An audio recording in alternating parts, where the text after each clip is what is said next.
I'm honored to present our second panelist, Mr. Ibrahim Coulibaly. He's a peasant from Mali, a very beautiful country in West Africa. Mr. Coulibaly produces cereal and fruits and also does ranching and apiculture. And of course has his responsibilities in peasant organizations at different levels, at local level, regional level, national level, and international level.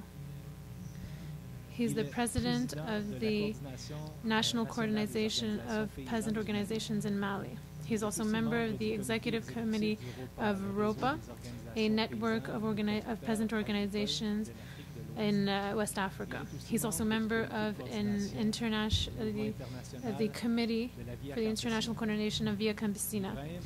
So he's here from Mali today, where he coordinated a national campaign that stood against land grabbing.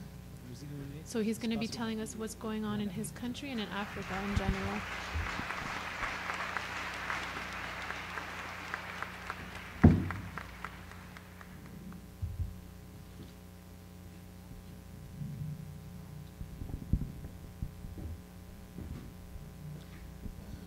Good evening, everyone. Bonsoir à tous. It's really a pleasure to be in front of so many people to talk about things that are painful for us. As Eric said, I come from Mali. It's a country in West Africa. We have a population of about 14 million people, and 75% of these people live directly from our agriculture. So it's the most, the sector that employs the most people. So you would think that that sector would be well taken care of because we are the sector that are creating jobs and feeding people, but unfortunately we're in another, that's not the situation. And agriculture and peasants are placed with their backs against the wall and have to leave rural areas to go to the cities. Many even get on boats and try to leave to Spain, which is presented as the El Dorado state today. So this is something that hurts us. But in order to understand the whole phenomenon, I have to explain and give you a little bit of history.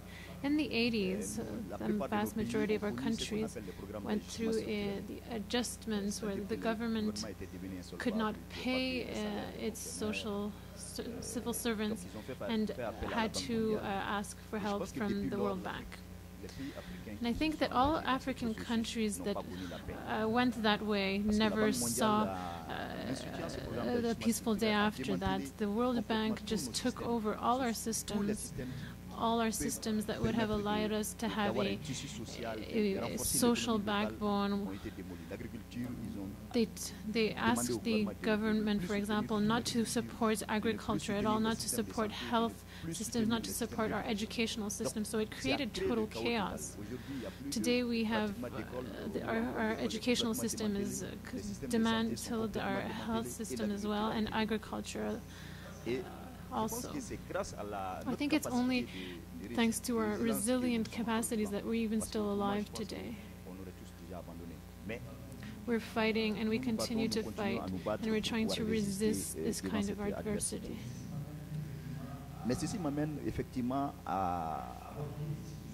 I want to discuss the issue, the main issue of why we're all here tonight, the issue of land grabbing.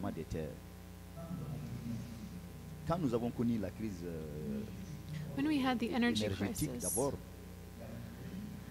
there was a phenomenon of rushing to, people rushed to our country, and they came with their theories and their ideologies, claiming progress.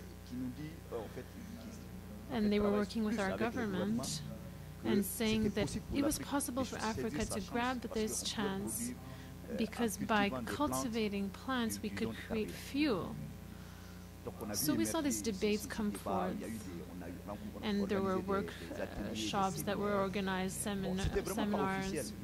There was nothing official, but we were hearing about all this on television and the media, where the country was being pushed and peasants were being pushed to plant these types of plants. And these food crises hadn't started yet, so food prices were still very low. So it was very easy to convince peasants to cultivate these plants. I'll give you a very concrete example. In my country, we have NGOs from the Netherlands that went to get funds from Sweden, and working together with the powers that were in place at the time, created a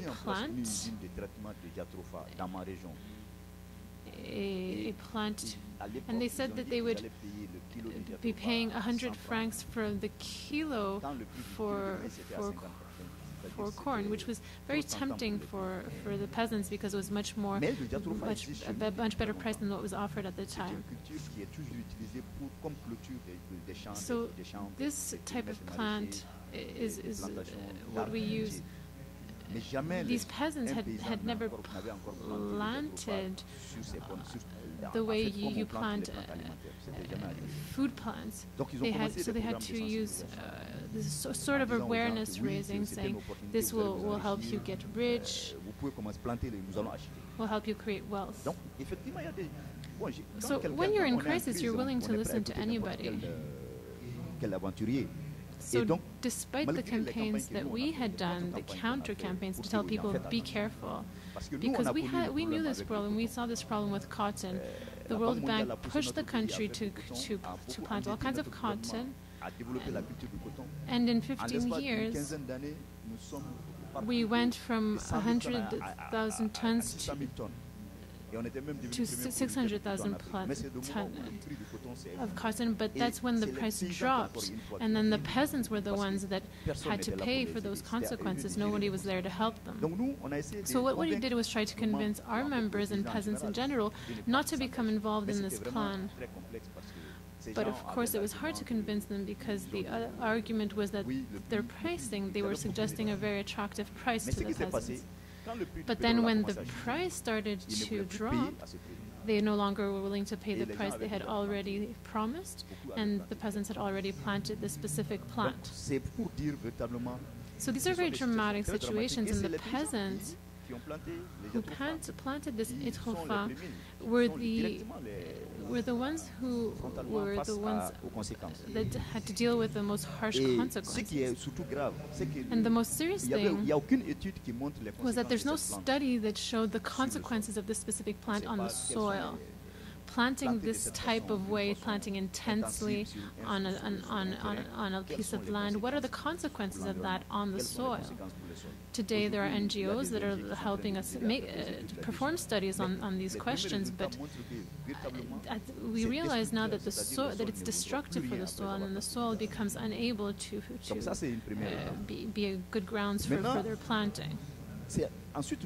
Then we had what we call the food crisis, where the price for food raised, even for countries that were exporting rice, for example, Asian countries that were exporting rice to Africa no longer wanted to sell their rice. So we had the increase in price for food.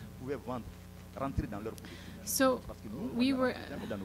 Another thing that I didn't say is that we continue to produce because we have to live. We produce because we have to feed ourselves, and then we want to sell on the market. But first we produce food just to feed ourselves. So this was the first time that the peasants could actually be within their cost and have a little bit of a benefit. Okay, I'm not saying that the food crisis was good, but what the food crisis led to was actually led to a panic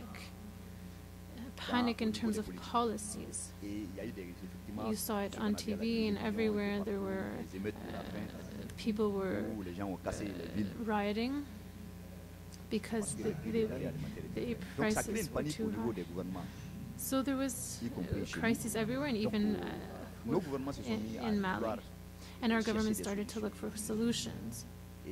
One of these solutions that we supported was the government said that they were going to start to fund farmers a little bit, so which would allow us access to more tools. This was a good thing for us because ever since the World Bank started getting involved in our country, there was no more funding. We had to take all our risks on our own. So at first we thought that this would lead to good things, where there would be good policies for food sovereignties. We even have policies that support food sovereignty. But the problem was that this policy was getting in the way of the interests of many people. So the problem in Africa is not a problem of production. It's not a problem of the capacity to produce. We're the only ones that are bearing all the risks. So for us, this was an opportunity to put in place what we needed in order to have a more sustainable and secure food system where we wouldn't be dependent on the international market.